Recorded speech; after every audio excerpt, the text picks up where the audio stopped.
Welcome to another Triathlon podcast, the podcast that brings the electrifying world of triathlons right into your headphones.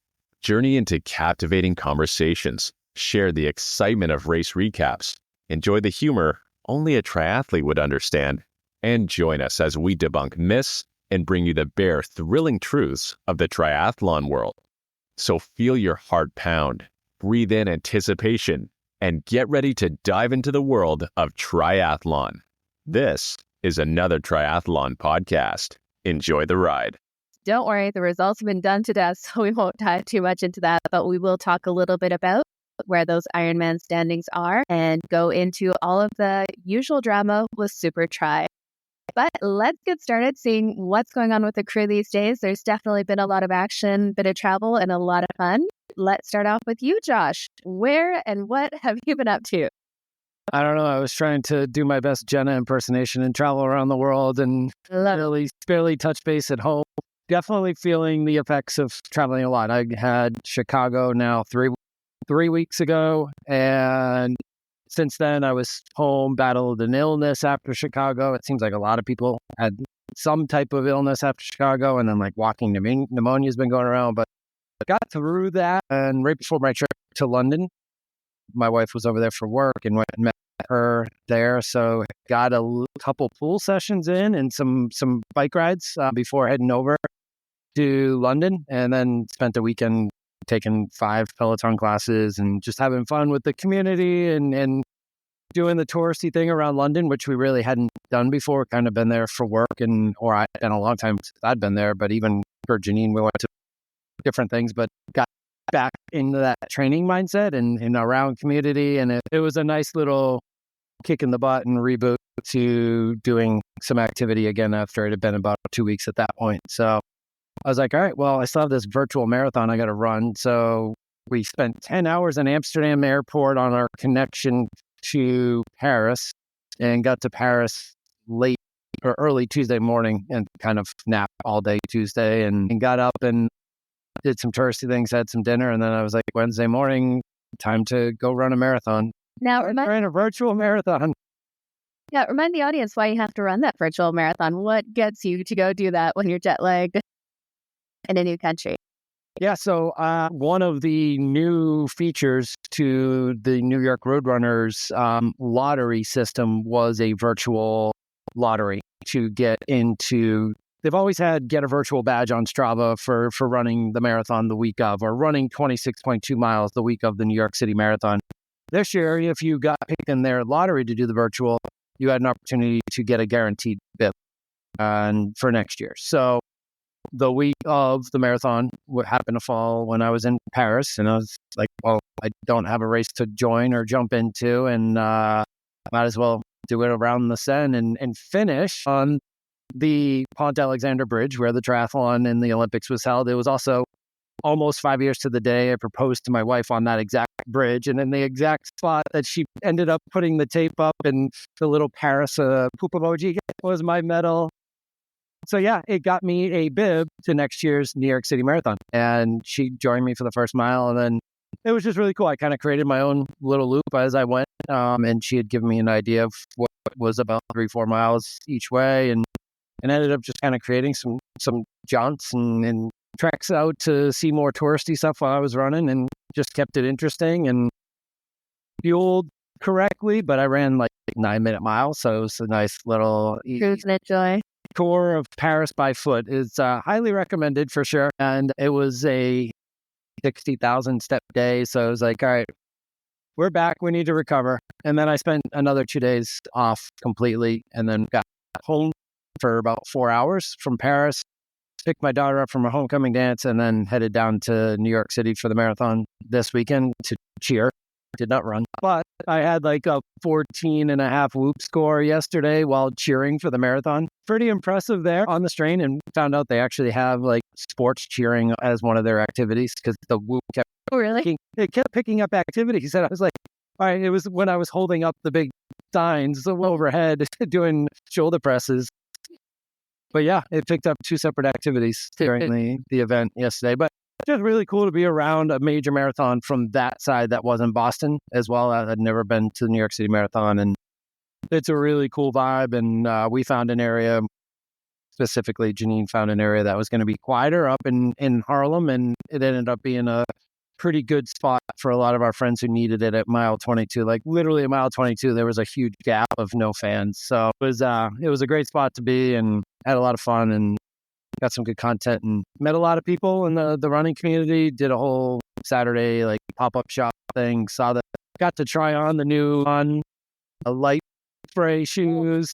Definitely some FOMO there. They only had up to size 9 men's available for sale that day, and anything that they print can't be sold right on the spot because it has to go through quality control. Even if you said, print something for me, you still have to wait for it to get checked out and all of that. So I did get to try on a pair of size 12s, and they feel nice and light and fast. And I'll stick with the laced up ones for now until we can grab a pair of those. But yeah, really cool pop-up that they had. I went to the Runna, the training app pop-up store there. They created a store right in New York up by Central Park, which was really neat. So just a cool environment to be around. Stuff I didn't get to do in Chicago, I got to do in New York, which was really fun. It's very cool. It sounds like quite the adventure over there. Oh my And now I'm home and ready to rest.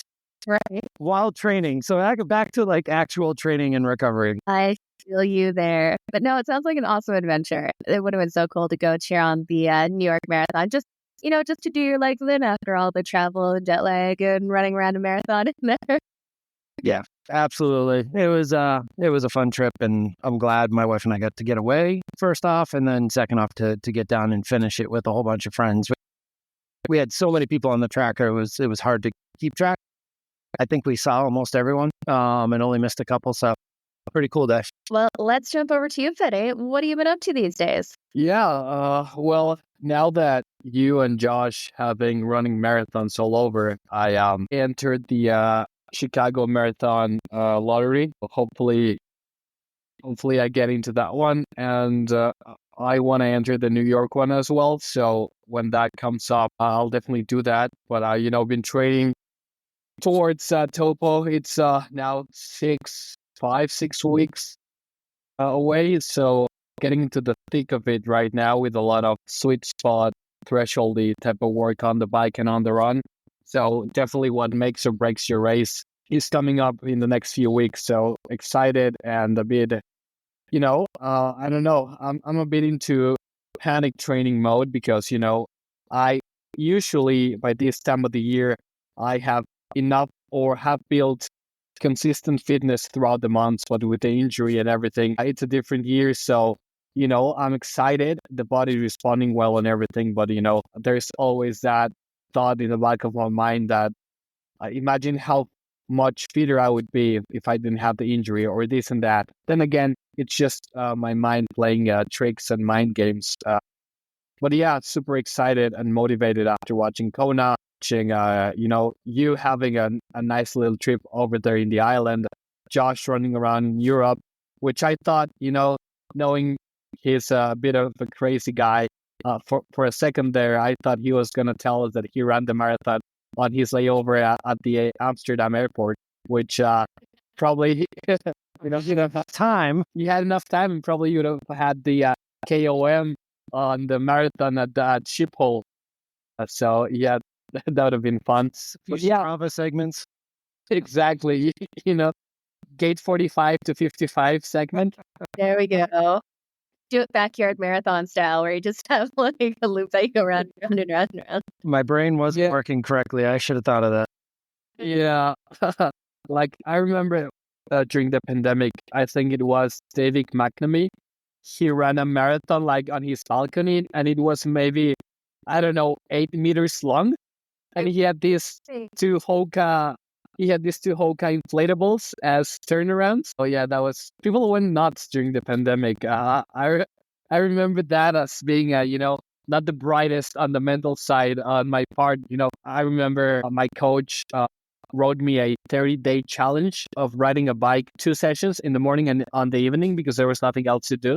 So I would just ride my bike twice a week for 30 days straight. And I think that's the most fit I've ever been on the bike, which, it went to waste because, there were no races. maybe I jump into that one for Taupo. There we go. Yeah, it's always tough. Usually, at this point, you would have had a few races where you test yourself, have a good idea where you're at, but you will just be mentally fresh and hungry to get after it. All your competition will have been racing all year. They're beat down and tired. You're going to be out there just ready to rip it. Yeah. And if everything fails, I can just hire the guys that did a little something in Kona to help me out. We will definitely dive a bit more into that. There was some drama in the age group fields in Kona for sure. That's awesome. Well, the countdown, how many weeks is it now to 5 or 6? Yeah. So it's getting closer and closer. You'll be ready. And that way, well, now that you're into the Chicago and New York lottery, we'll have to pick which one you're going to pace me to a sub 3 at. Oh man, that would be awesome. Imagine we can document the whole thing. That would be amazing. There we go. Fingers crossed. Count me out for next year. But I've said count a lot of things that it didn't end up happening that way. Speaking of which, so I was dead set on I was not going to Kona next year. And I was going to go do Ironman California to try to qualify for Nice in 2025. And I think I'm going to Kona next year.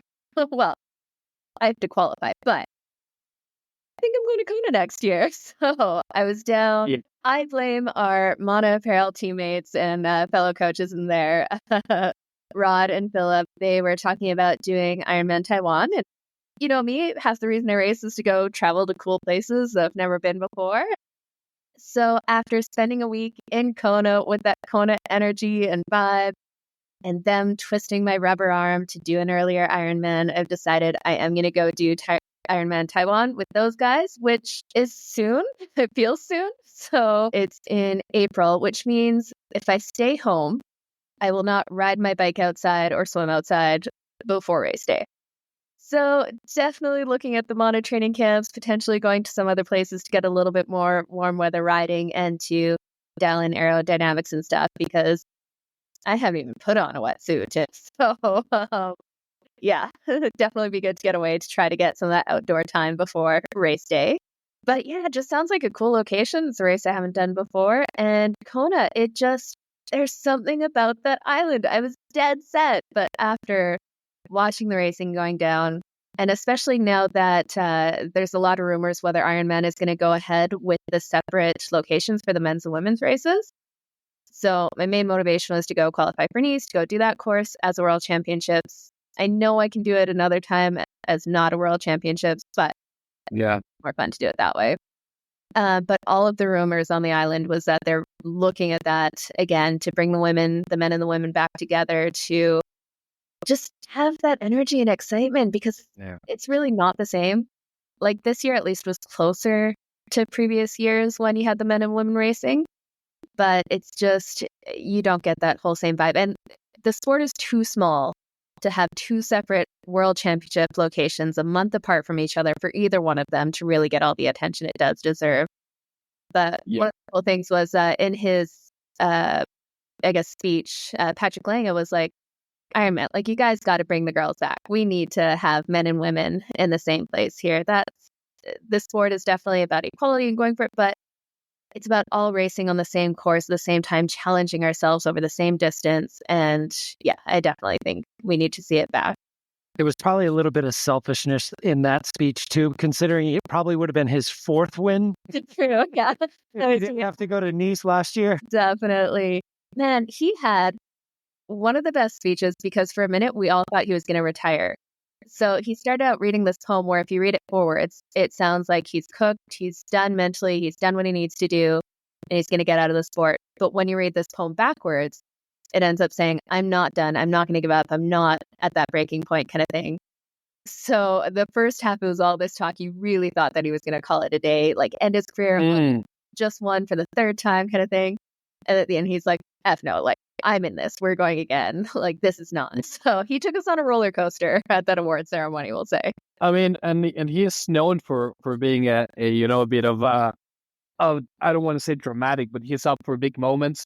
Remember when he proposed on the finish line? So maybe it was Patrick's way of going out, announcing his retirement at the celebration and everything. But yeah, I think we have we're going to have him around for a couple more years. And I don't know about you guys. Probably we'll get into this a bit later, but I saw him way more fit than previous years. Like he looked like a Tour de France cyclist. Like there was nothing to the man, just flesh and bone. Like compared to other athletes who are a bit more muscular. But yeah, it just goes to show how triathlon, it's not a one body fits all, but whatever makes you a better athlete, you need to play your strengths. And he plays the strength of being a super light runner. So yeah, I don't know if you saw, Jenna, if you noticed if he was maybe a few kgs lighter than before, because to me it seemed that way. Yeah, he's definitely super lean. It's fun to get some insight. One of my old MX training buddies and stuff, if you guys don't follow his Instagram, it's Rusty Woods. He's been Patrick Lange's training partner and travel partner for the last 18 months kind of thing. So he's been kind of traveling around to all his races and training alongside him. And he's like, just watch this guy. Like, you have no idea what's coming kind of thing. It's definitely right. So I was hanging out with the both of them afterwards, and it was cool just to kind of get a little bit more insight into what actually went down race day. And they have been going all in on this, no stone unturned, just super dedicated and putting in the time. And it definitely showed. He looked crazy fit. But it's kind of fun too. You look at the different athletes who do well in this. Like if you look at a Magnus Dietler compared to a Patrick Lange, like Patrick Exactly. 5'8", 5'9", like not much taller than me. And then Magnus is much taller in there. Yeah. It's kind of fun to see those discrepancies, but they're still like some of the best. And then you have a Christian Blumenfeld next to the two of them. And it's all about kind of that work that goes in and playing to your strengths and weaknesses. No one does it the same way. And this year it was a runner's race because everyone just each other up on the bike. Definitely. I think there is like a 25 kg difference between Magnus and Patrick. And then again, like, I don't know, 8 to 10 kgs between Magnus and Rudy. So yeah, just go. And those guys were in the top 3. So it doesn't matter how your weight, your height, as long as you're fit for your body type, then, the sky's the limit. Fit for your body type and with the game plan for your body type on that day too. Exactly. No, that's just it. And a lot of people got sucked into racing someone else's race out there. And we saw those epic explosions on the race course. I did go to one event, which it was the day after the race, and I felt for the Norwegians. It was hosted by Gustav and Christian, and it was basically like a Q&A from the audience and a little bit of an interview. And I'm like, how much would that suck after one Gustav DNF, Christian didn't have the day he wanted, to have to go sit in front of a crowd of people thinking that you were going to be up here before the event, like winner and celebrating. Now you have to sit up there and talk about this day that just went horribly. Like, so much respect for them actually showing up and doing it, because that'd be tough. Yeah. And it was, I mean, a lot of their lead up to it was like they started jumping in all the Lionel episodes, and it was like, where were their heads at? I mean, especially Gustav. Everything out of Gustav's mouth was that he's not here to win. He's not going to win. So you could see mentally he was already checked out podium wise. And then if the day goes well, at least he'll get to the finish line. But that didn't happen on the run. But Christian, we all know, Christian felt like he had to be up there with Magnus and Sam on the bike. And he lost, 17 ounces of fluid every 10 seconds. I mean, I feel bad for him. But at the same time, you've got to look at Patrick Lange. I mean, he sat in. And I mean, he rode at the front for a little bit too. But then he sat in. And for Patrick, that was a heck of a bike leg. Yeah. And he still had full legs left and set a Kona marathon record. So, I mean, craziness. Yeah. Oh my goodness. Gustav made half the crowd cry during that event in there. What's cool to see with them is they can be very open and kind of sharing their experiences and stuff. And he got emotional at that interview afterwards and stuff and really just opened up, which is something that you don't often see. Usually you just see those social media snapshots and everything's going amazing and great and stuff. So that was very cool just to kind of see how open he was. One of the funny things though was talking with some of the guys at Body Rocket and them afterwards, because you all saw they had this crazy bike position that's super like stretched out and lean. And some of the questions around the crowd were kind of like, was it that crazy position that made him kind of puke in there? Because he was so like leaned over, and the Body Rocket, you're just kind of cringing. Like, it tests faster. And it's like, definitely see it would test faster, but it was some interesting discussions around there for sure.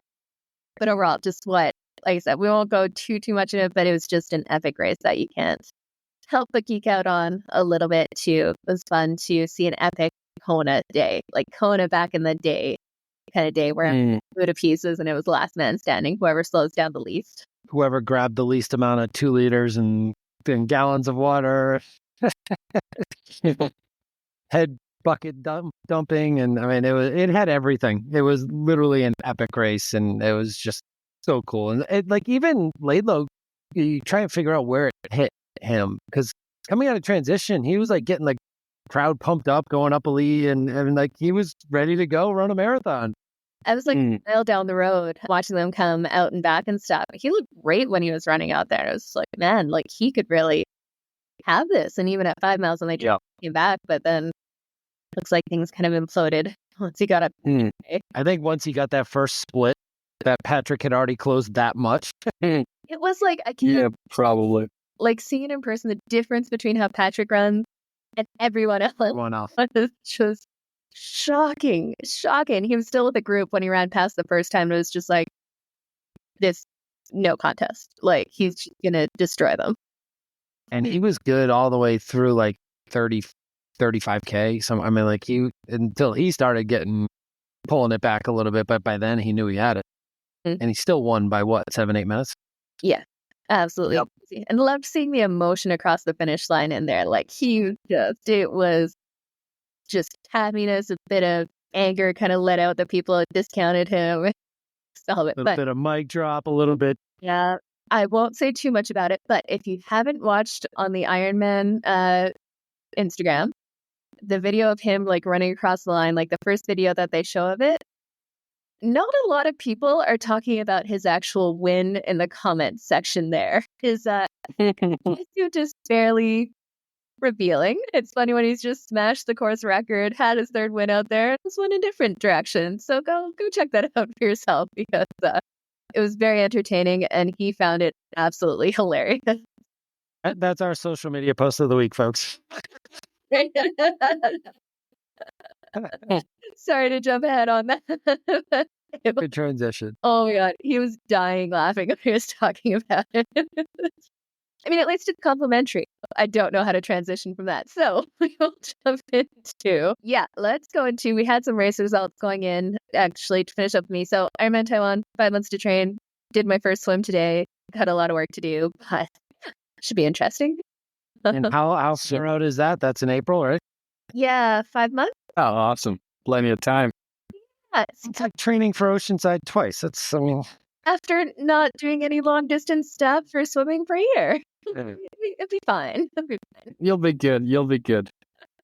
No, definitely hoping to tap into those years of aerobic zone 2 foundation training. It worked for the marathon. Wasn't the fastest marathon, but I could go jump into one. Just need to put a few more miles and actually get back on my bike and swim. So I've got one of them in a solid place to start. The rest will top. Maybe I'll change a bunch of things on my bike to make me faster right before. That's always the answer. Go Ghibli. There we go. Anyways, okay, let's move into it. We did have some racing this weekend, and as always, supertri did not disappoint with the grand final in Neom. If you haven't seen it, this is basically a place that is being built up and doesn't exist much outside of supertri or a few other things going on there. It looks pretty crazy, but it is definitely hot, desert, sandy, and all sorts of fun conditions for the people over there racing. And we had not only the grand final for the final race for the individual athletes trying to win, but it was also this year the focus is on the team's race, and the athletes are actually paid based on the team's results throughout the year. So that aspect became a lot more important. So lots of points to play for. You could definitely see one team was going very hard off the front for a few of those points, and it didn't quite work out, but we will jump into all of the drama that went in. Let's start off with Fede. Why don't you give us a rundown of what those races look like in the men's and women's? Yeah, so like you said, that Super League, we have a lot of drama because it's so short and sharp, and everybody needs to be on their A game. And we've seen people running around the wrong direction, putting tough on the wrong transition boxes. I remember back in the day on the first couple of supertri events, people going ahead and swimming with their shoes on. So just straight, exactly, to have a faster transition, or people running around with their goggles and swim cap on. Yeah, just craziness. And starting over on the men's side, we had, the swim bike run, swim bike run, swim bike run format, which I think it's the enduro. So I think this is my favorite out of the triple mix and the enduro. I believe this favors the most complete triathlete, and I love to watch these people suffer for 3 times in a row. And on the men's side, we had current Olympic gold medalist Alex G taking the win, second place Hayden Wild, and on third place we had Francis Leo Verger coming up in third place, and it was a neck and neck race, just 1 second between. Well, actually, Alex G and Hayden had the exact same time, and Leo was 1 second behind. So just goes to show how incredible and how close these races are. And these guys were racing for more than the win. They were racing for the overall standing, which I'm gonna touch after after the girls' race, and then we can discuss the overall results. And that the girls finish for Hayden too. It's like he's getting tired of that. It's like it's which I started with that same finish in Boston, and the infamous now hand cross, and almost the exact same thing where like he had the lead, he went and pushed, and then Leo pushed, and then Alex was just chilling at that speed, and then still had another gear. Fun having the gold, bronze, silver medalists all running at the front of right? Just showing that, like, if you're in peak form, then you're the top athlete in there. It doesn't matter. Super tri to Olympic distance. We definitely saw those are the guys at the front that are getting the job done in there. It'll be interesting to see how they make the jump to Taupo, though. Yeah. I don't know. Do we have start lists for Taupo yet? I know Hayden's definitely racing. Be curious. Yeah. We have a few others of the men there. I'm guessing Vincent Louis would race because he's done with short course now, but definitely have to check out those start lists. I think there's going to be a barrage of short course athletes making the move over there for Taupo, you that have done some of those races to get those qualification spots. Yeah, absolutely. And it's very refreshing to see that, like you said, Jenna, the gold, silver, bronze medalists were up there as well. And on the girls' side, the gold medalist Cassandra Vagrand also was there on top, taking the win, just showing how dominant she's been throughout the year. And, her running is just amazing. It seems like she always has like another gear. Even if she goes the wrong way, she bounces back because she has an amazing run pedigree. On second place, we had Jenna Leher. And on third place, Leonie Perriot from France, Georgia Taylor-Brown in fourth, and Beth Potter fifth. And we had the likes of Taylor Spivey racing as well, Kate Waugh, Kirsten Casper. But it was just a great performance by Cassandra. It was still close, but it was not as close as the men's race because right now she is running out of this world. Yeah. She's incredible to watch. I think Cassandra is a running version of Patrick Langa running in Kona, that you see them running and then there's the rest of the bunch. Totally. Need one of those memes, what I think I look like running and what I actually look like running.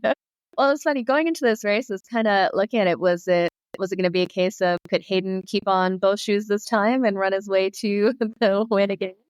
Because he's been so dominant in the Super Tri series. And was Georgia Taylor-Brown going to have a old school Katie Zafiris kind of run of just running the races all throughout the season? And neither of those quite happened in there. It was really fun to see some actual change-ups in there. And it came down to the overall series winners too. So running into it, Hayden needed to get at least on the podium to be the overall series winner. And that was starting, once they broke away, it was looking a lot better. But for a while, the question, like, he wasn't anywhere near the front to start in the first couple races there. And when you have that pressure, even after being so dominant that you have to at least get on the podium, that has to be tough. And we saw he even went so far as trying to take his helmet along for the ride to save some time in transition. How bizarre did that look? Running down, he's got his helmet on. It's just like it falls in line with everything that happens to Hayden, though. Right? True. True. Is a choice or not? Like, it looks like MG's telling him to do that, but I'm like, is it really? Or did he just...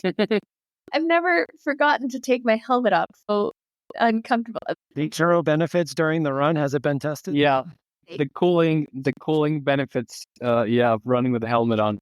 There we go. And then in the women's side, too, we had things getting close with Georgia Taylor Brown had to get at least fourth place to be able to take the series win as well. And there are a whole bunch of different iterations that would happen if she got lower than fourth for other athletes to come through and take the win with Jean Lahair and Cassandra Beaugrand. But yeah, it looks like she was just holding on for that fourth Holding on. to get it done, because that, again, that's got to be a tough feeling after a long season. You know, you're just this close to that series win and being the overall champion, and super. Yeah. You never know. And we also have because drama. Yeah, I mean, because like you mentioned, Jenna, there was only 2 points separating first place and second place on the overall from Georgia Taylor Brown and Jane Lahair. So she really needed that fourth place, and she fought for that with every bit of her spirit. Because on the men's side, yes, it was a close race and everything, but it was not as close points wise, just because Leo had one less race than Hayden.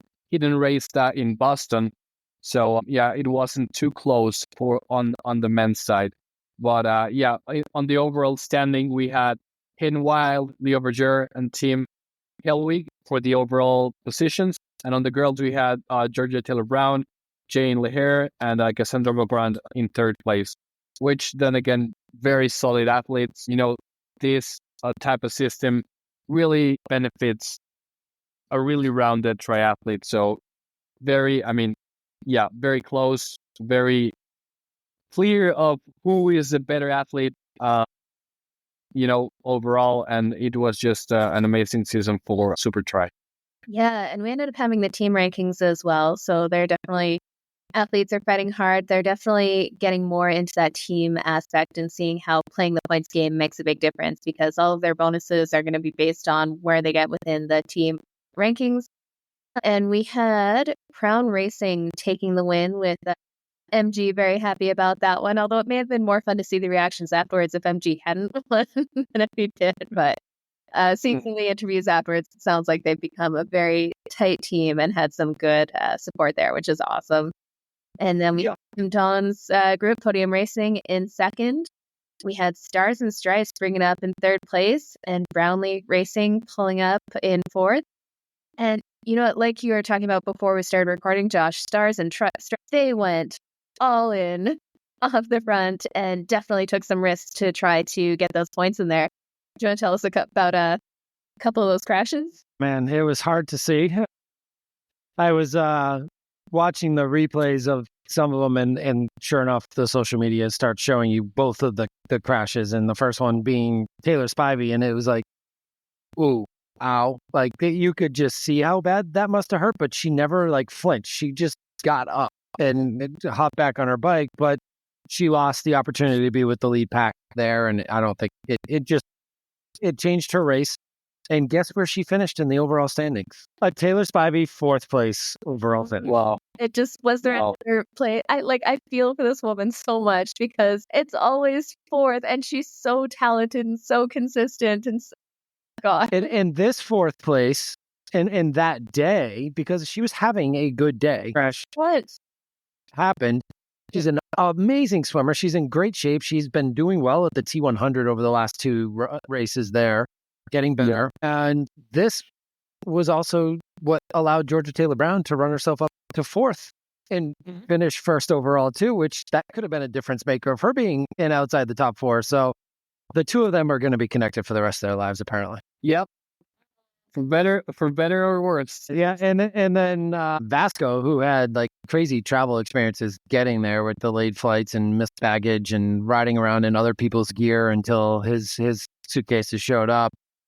Because once you miss a flight or something to Neom, it's not like they're going every hour to get there either. So yeah, it's not a late to Vegas. No, but he's had some great performances over the supertri season outside of the first week in Boston where he was still battling some illnesses coming off of the Olympics, and has had some great bike legs where he's pushed the tempo and was off to another opportunity doing that again in almost the same corner as Spivey, but I think it was like the one turn right before it, similar area, and off in front and looking good, and he goes down. So that changed his whole day and his whole race. And kudos to Tim Hellwig too. I mean, you want to talk about a consistent season. I mean, he was there all season and finished in the podium for the overall, which is really cool to see because no one had any expectations for that team from the beginning. And for them to jump over Brownlee Racing and take I think Chase McQueen won the swim title. So they had a good plan. They just had some rough moments where they didn't execute. Yeah, and I think they really started to find their form throughout the season. Like they were just being blown out from the start, but they definitely started to find the way to chase up the points and became a little less American as time went on, but they're finding the right team to play the points game in there, which was good to see. Let's talk about Brownlee Racing. Definitely wouldn't expect to see them well down the rankings. They came in fourth, but it wasn't a competitive fourth either. What do you guys think about seeing them so far down? I think Alex Alex had some weeks off. I mean, he had performance in Boston and then in Neom, but in between there, he really wasn't a factor.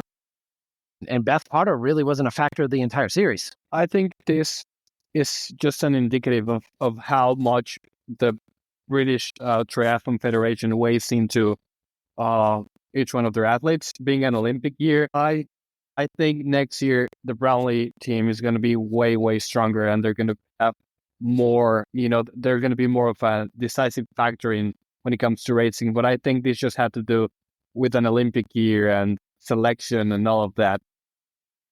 Yeah, definitely. No, it definitely made for some interesting racing all around there. Cool to see those teams really starting to form together and just starting to figure out those tactics so that they can get the points. While Crown Racing definitely had the front runners and that paid off for them for sure, you can see where there's the potential to, even if you're not at the very front, to play the game and get enough points to be competitive in there. So I'm curious to see how that all pans out over the upcoming years because the teams racing is here to stay.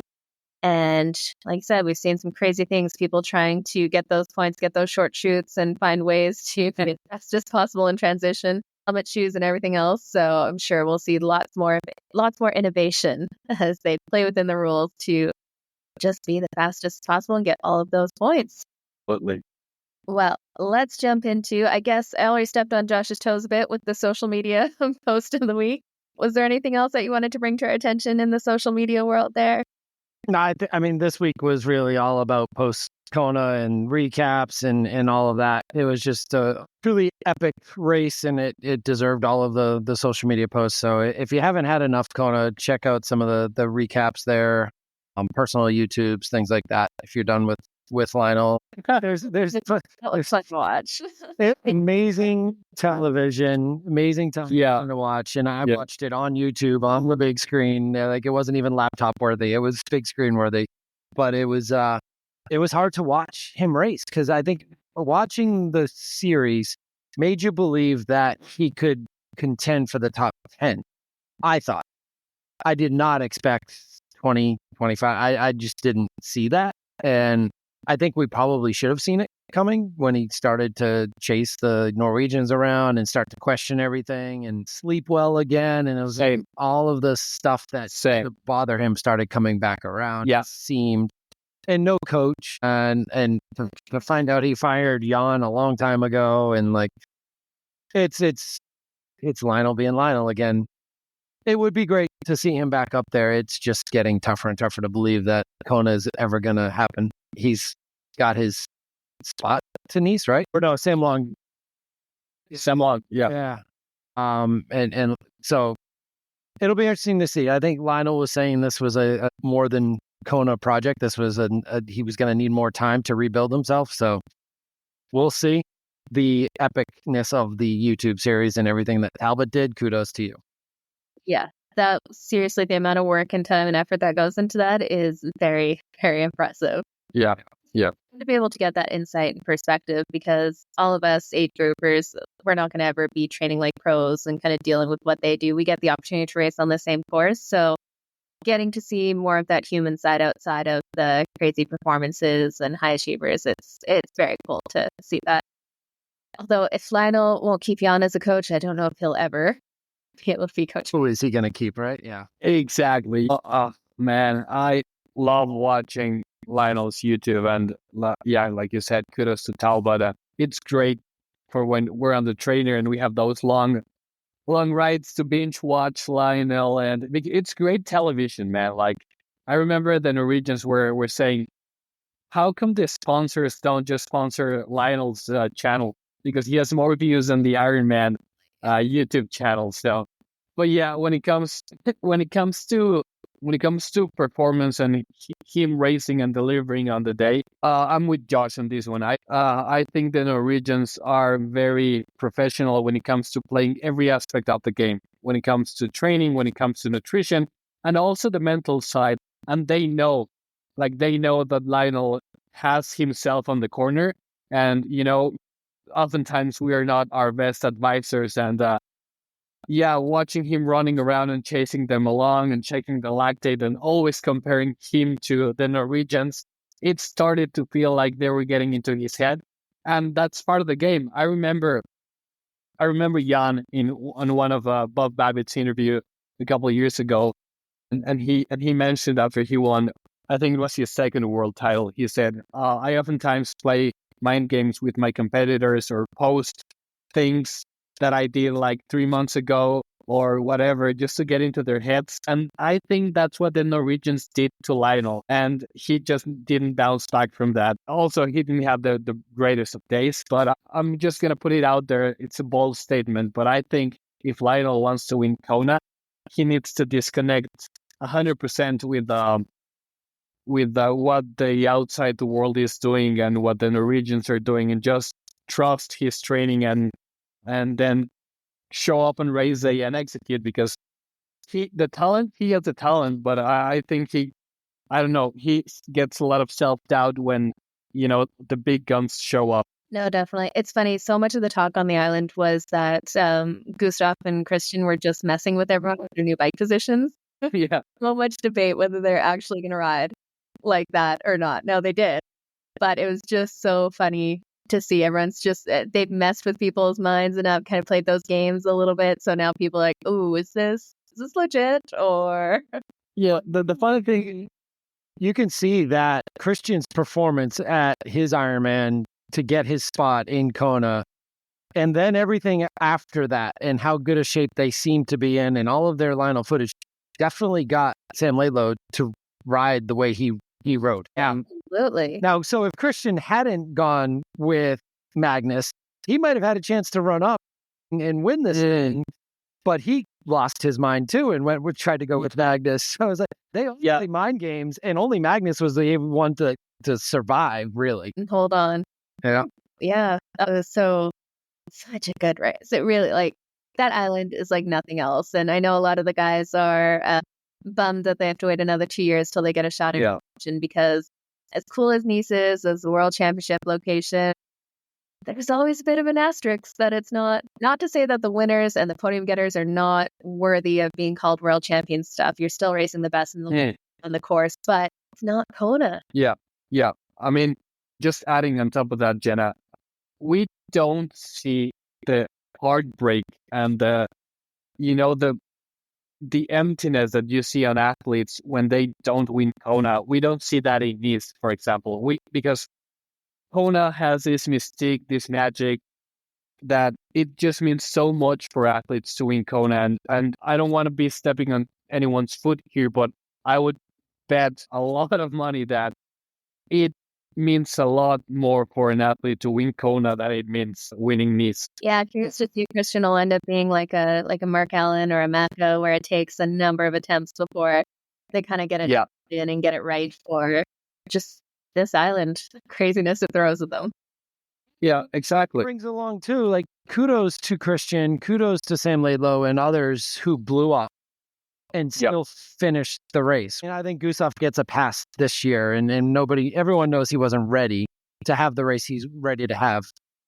And Laidlow to get to that line, it was like ridiculous. Like he went in that porta potty that first time, and I didn't think he was coming out. It was like somebody's gonna have to go get him. Still ran like 3:15 or 3:16 or something. Like, to do what he did afterwards is insane, and I mean completely taxed and spent. Now people joke that like, yeah, he had to get to the line to get his bike record to count. And I was like, he wasn't thinking about that. Yeah, in no. the mental state he was in, I don't think that was at the top of his mind. Now maybe when he came out of T2, it was, but then he thought he had the win. It was really impressive to see, and like Christian lost every ounce of nutrition he had in him on the bike. So we all know how important that nutrition on the bike is, and to get into a run in those conditions without it, you can't catch up. Man, I'm puking riding a bike down the Queen K, and it does not make for a fun marathon. Although a little bit of flashbacks there for you, but I'm going back. Third time's the charm. It's gonna go my way. Speaking about vomiting on the bike, can I just say that can we please like normalize, racing things on the broadcast, because the guys in the broadcast were like disgusted that these things were happening to Christian, like it was something out of this world, and that they even said, "I'm sorry because we are recording this." But then again, it happens to a lot of athletes, age groupers and pros. It's part of racing. I mean, just I don't want to say normalize it. It's not. Yeah, just take it. It's not shocking. Like it's not like we're seeing somebody injecting EPO in the middle of the race. But yeah, just it's part of racing, and I think showing those things makes the race a bit more special. Well, and you know what wasn't talked about too is to an extent, was how much jellyfish affected this race too.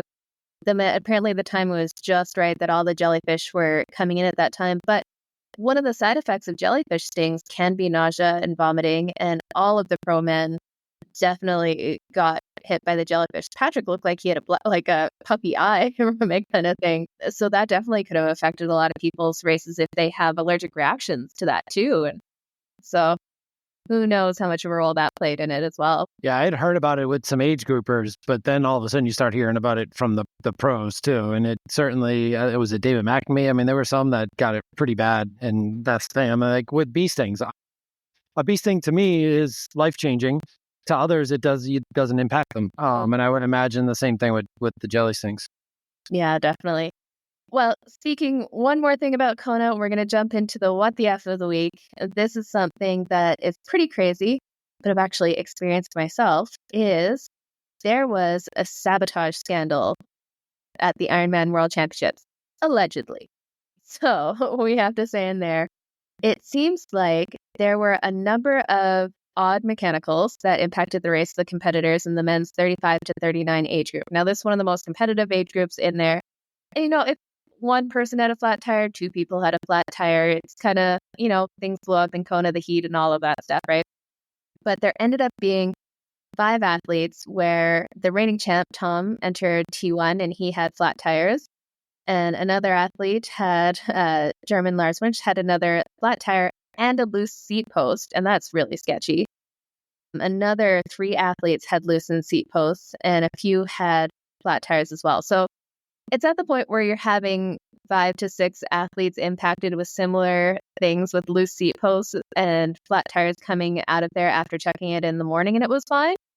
That's when it starts to get a little bit sketchy and a little bit questionable in there. And some of them actually had checked them that morning and there were already issues and they had to fix them. And then they got tagged again.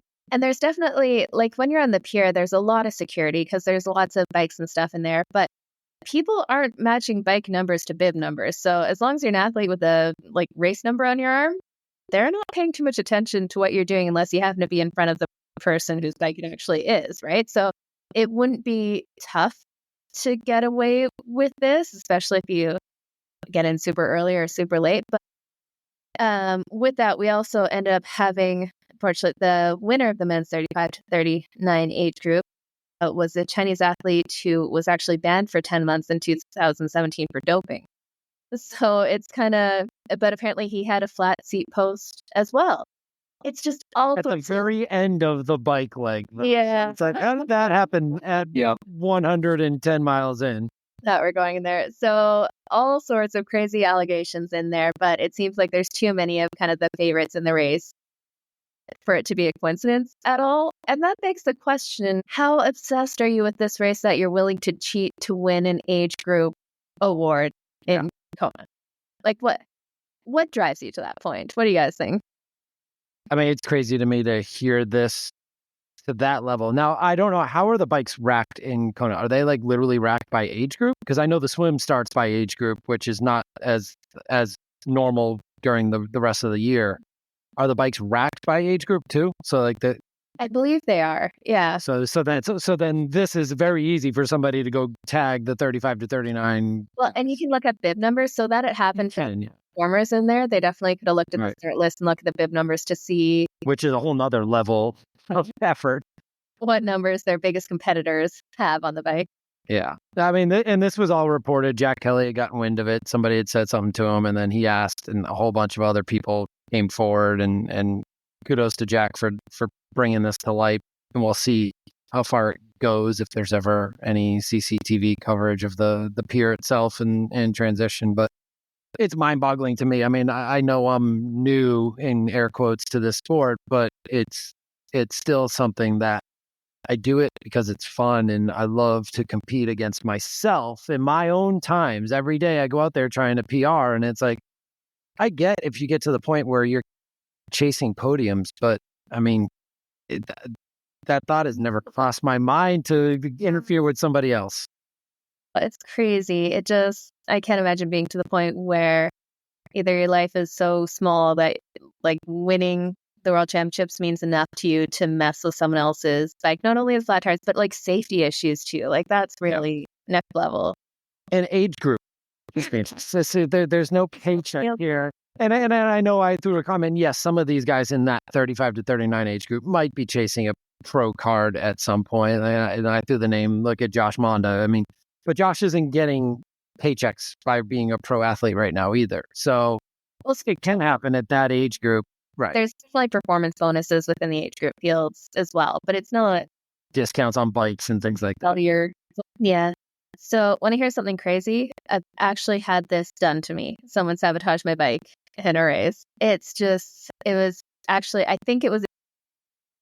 don't know for sure who it was, but I know for sure it was messed with because I was lining up for an Ironman, and at the time I had a power meter where it was a coin cell in the crank to power it. And race morning, show up, and I had paired my bike that morning, so making sure it all connected to my watch, so the power would start going as soon as I start riding and stuff. Go head down to the water, and by the time I get to my bike, first there was a flat tire on the front and rear, which for both of them to happen between the time I get into the water to when I start the race, unlikely. But then I noticed once I changed both of those that the power meter wasn't connecting.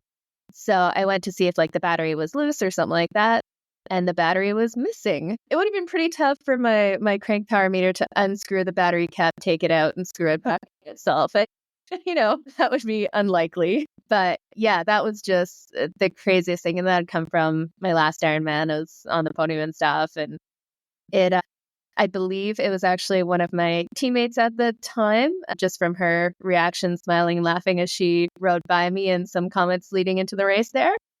And she was devastated to find out afterwards that I wasn't even in her age group. I had aged up and she hadn't. And she seemed very upset about that fact. So don't know for sure. Definitely know the bike was messed with because the power meter battery just couldn't fall out. But it's mind-boggling to me that people actually go to those lengths to try to win something, or in this case, just try to be the fastest woman on the team. Like not even it's.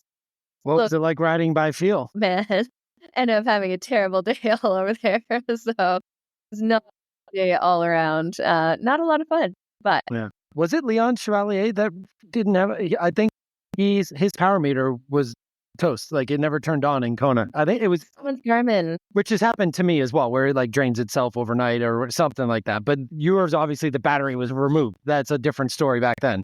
But I think Leon Chevalier rode Kona without a power meter. which is insane because he had a crazy bike and did it solo. Yeah, absolutely. And did it by feel. That is Yeah. absolutely insane. That was fun to see in Kona, the all of the bike positions and stuff, and definitely how much more aerodynamics is coming to play in there. It's a whole new ball game now. If you're not into the aero, then you're missing out for sure. But that was the app. Hopefully we'll get some answers, and Ironman will do a little bit of investigating to make sure that this doesn't happen. Again, it just sucks from the cheating perspective, but messing with seat posts and equipment, that can definitely be a safety issue as well. And I can imagine, I mean, if you don't feel bad enough about it not to cheat, you may not feel bad enough about them actually crashing and having some incidents, but that's not what we want to see in this sport at all. Well, let's move on to more fun stuff. Last little bit here. We don't have any races coming up next weekend, but in the near future, we're going to have Ironman 70 Western Australia, which will be one of the last couple opportunities to get points for the Ironman Pro Series rankings. And then I think in 2 weeks, we're going to have T100 final as well, which will be the new grand final in place of what was going to be. So let's take a look at the Ironman Pro Series rankings. Is definitely getting interesting. I'm going to start off with the women's side here because I think we're going to see a switch up at the top. Right now, we have Jackie Herring in first, Kat Matthews in second, Mystique Nielsen third, Danielle in fourth, and Alice Alberts in fifth. Now, it looks like Kat Matthews still has another race to be counted, another 70.3 to be counted in there. And if she goes and does half decently well in Taupo, then she's definitely going to top those rankings. She's only like 250 points away from Jackie Herring, and she'll get a few more points than that. And Jackie Herring has already done her maximum number of events, so she can only increase her score by a little bit. So yeah, Kat has a decent day. She's going to be on the top of the Ironman Pro Series rankings while still being one of the top in the T100 series. She has definitely done it all this season.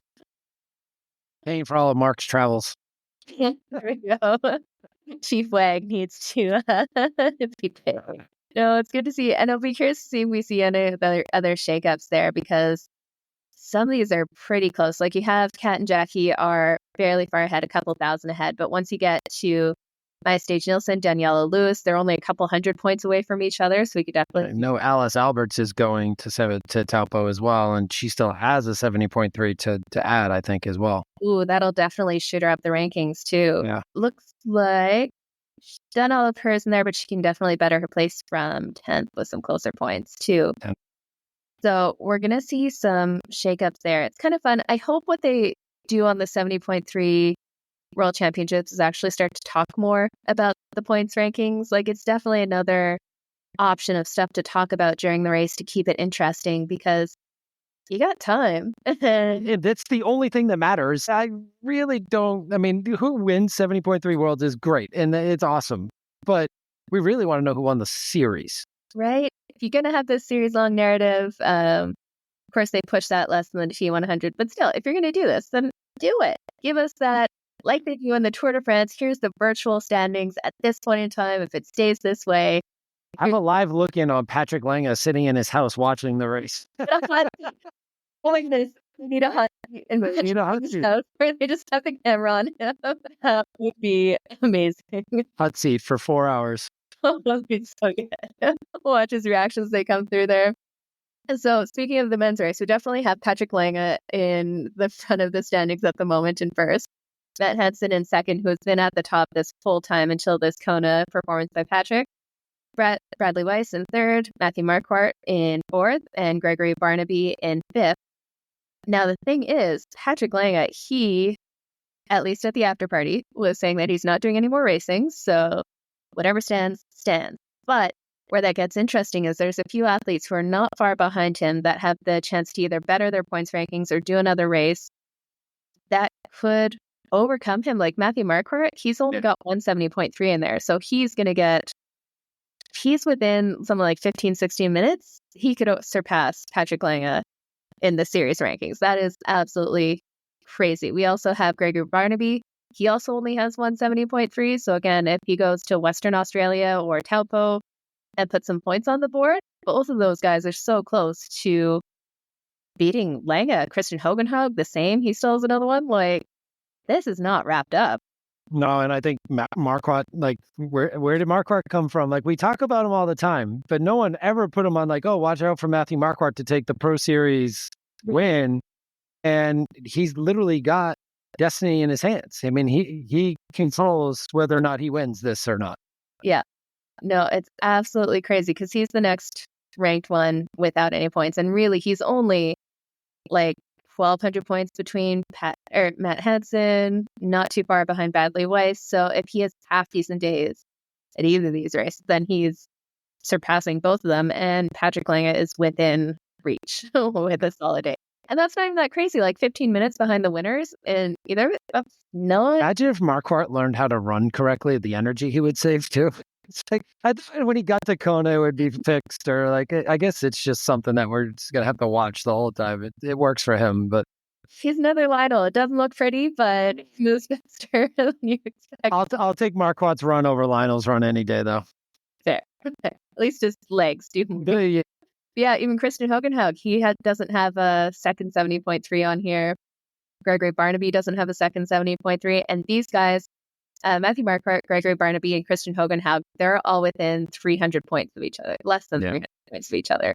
So you got to assume they're going to put up points either at 70.3 Western Australia or Taupo, and how close will it get? Now, if you're Patrick Lange, like, fire him a jump into Western Australia, because that would be easy points to put up. Well, does Ironman pay him to go and fly to Western Australia? Like, we want you to be the leader of this series and be in contention to still win it, because if you don't go to Western Australia, you're probably getting jumped in Taupo. Yeah.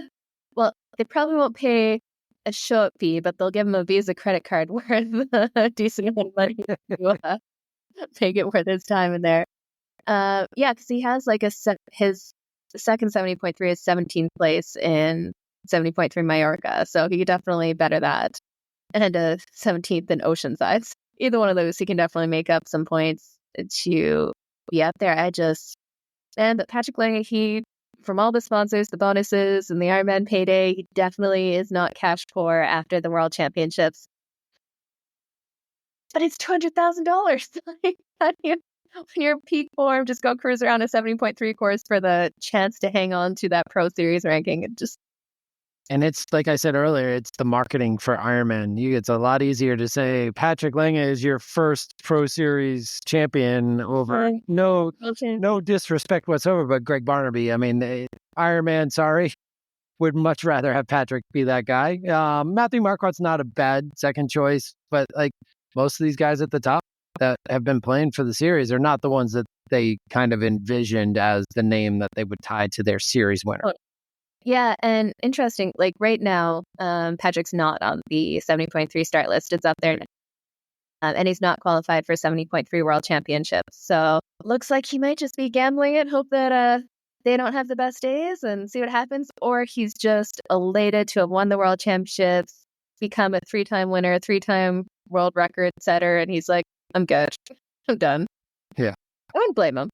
No, like you said, he's had a pretty good year and a pretty good end of the season as of a couple of weeks ago. And does he really want to go to Australia and travel all that way to go race 3.5 hours? No, fair enough. Well, we will see a few last races for the season coming up. It has been an absolutely incredible and nonstop season between the Ironman Pro Series, supertri, T100, the Olympic. That little race, it has definitely been nonstop. So looks like we got 2 more big races coming up with the 70.3 World Championships in Taupo and also the T100 Grand Final as well in Dubai. We will be back to make some predictions next week for the T100 race. And then the week after that, we'll go into 70.3 Western Australia, because all of a sudden that becomes an actual potential game changer. And then we'll head into Taupo. But until then, thank you guys, as always, for joining me. And we look forward to chatting next week. Good to be back. Thanks, everyone.